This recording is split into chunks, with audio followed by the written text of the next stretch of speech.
High বন্ধুরা, আজ তোমাদেরকে দেখাবো ছোলার ডালের রেসিপি। চলো দেখে নাও। আগে আমি প্রেসার কুকারে ডালটাকে 2টো সিটি দিয়ে সেদ্ধ করে নিয়েছি।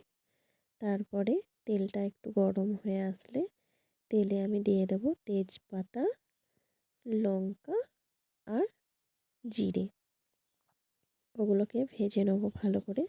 ওগুলো ভাজা হয়ে গেলে ডালটা, সেদ্ধ করা ডালটা দিয়ে দেব, সাথে নুন আর দিয়ে দেব হলুদ।